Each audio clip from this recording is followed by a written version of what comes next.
Eleanor of Aquitaine, perhaps the most influential woman that ever lived, was no stranger to Chinon Castle between the years 1137 and 1152, and she was Queen of England.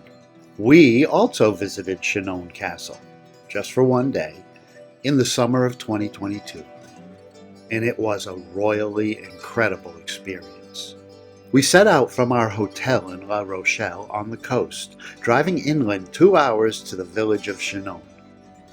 The drive was part of the charm of the excursion, moving from modern city past elderly farmhouses built on the bones of ancient Roman homes, heading back in time to a prehistoric village watched over by a medieval castle. Except for the automobiles and the hardtop roads, what we saw before us, the fields of sunflowers and grains, livestock, weathered barns, and enduring family farms, was much the same view Joan of Arc beheld as she rode towards Chinon Castle in 1429. Saint Joan was riding to Chinon to unite France and break the shackles of a cruel oppressor. I was riding to Chinon hoping to score a whimsical t-shirt for my mom in the gift shop.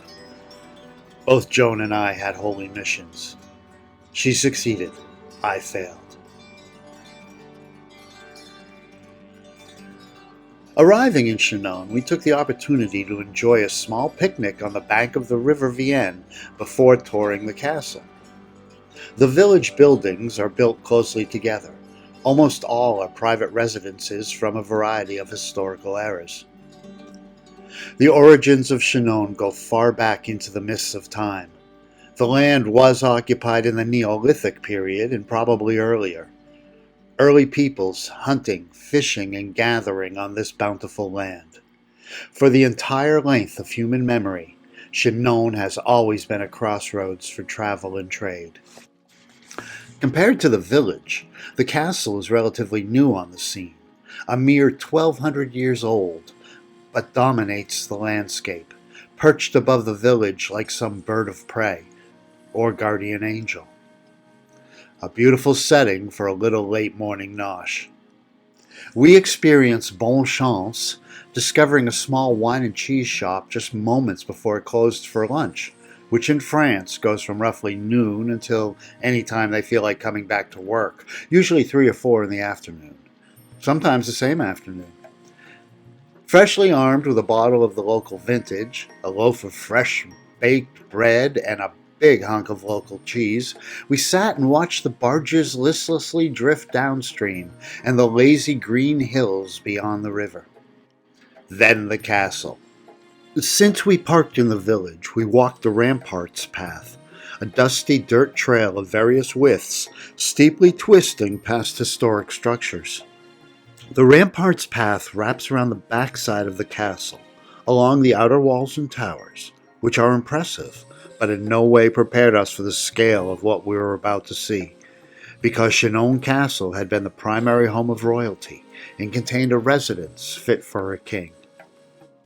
Like all tourist attractions, if you approach from the road, you find a modern entrance, parking lot, ticket office, gift shop, restaurant, helpful staff offering in-person guided tours and audio guides to the exhibits, and of course the gift shop. There we bought our tickets and entered the castle grounds.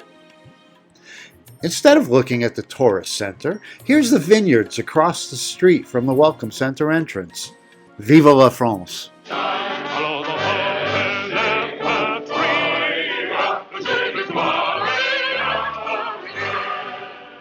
We opted to wander around by ourselves instead of being guided through at somebody else's pace. The castle was much more than a place for the king to hang his crown. It was a fortress, designed to be self-sufficient for long periods of time if it needed to wait out a siege. Within the walls, in the center, is a green space, intended for horses and livestock to graze. They could store food and water to last an army for months, and had dining halls and kitchens to prepare the delivery of that food. Here is a medieval bread oven in the kitchen across the green space from the royal residence. The castle wasn't just defensive, it could also bring the pain. From its lofty perch, employing great war engines, the castle could rain down heavy stone balls on the village and river traffic. Windows and slits for use by archers overlooked the approaches from every side, in case the enemy was stupid enough to try to get close to the walls. The king who built the castle that now stands was Henry II, King of England, Lord of big chunks of Scotland and Wales, Duke of Normandy, Anjou, Maine, and Touraine. When he married the legendary Eleanor of Aquitaine, Henry gained control of that strategic and fertile territory as well. Sure, Henry was King of England, but France was where the action was.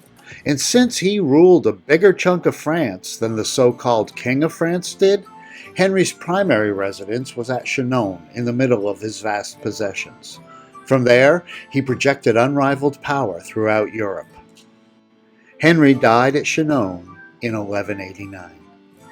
Henry's son, Richard the Lionhearted, inherited the castle. But nothing lasts forever, and in 1205, Philip II conquered the castle for France, who maintained possession ever since. From 1427 to 1450, the Dauphin Charles, later to become King Charles VII, moved in, and once again Chinon Castle was a royal residence. It was here that Charles met Joan of Arc on March 8, 1429. At this meeting, Joan promised Charles the English would be chased from France, and he would become king.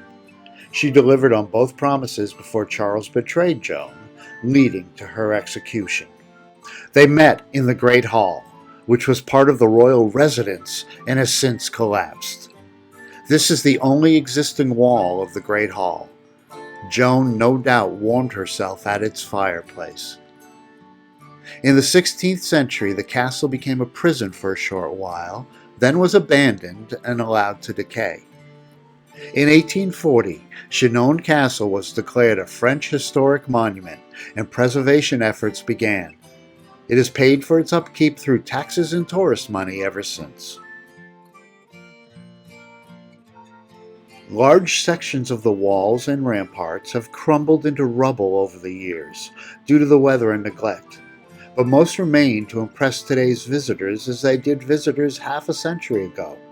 These walls and structures are the original medieval construction. The main attraction, of course, is the royal residence. What still stands is in great shape and is staged with beautiful period furniture. The residence takes you into the past and the people who called it home. There are lots of great details in the furnishings and the interior of the rooms to evoke the era.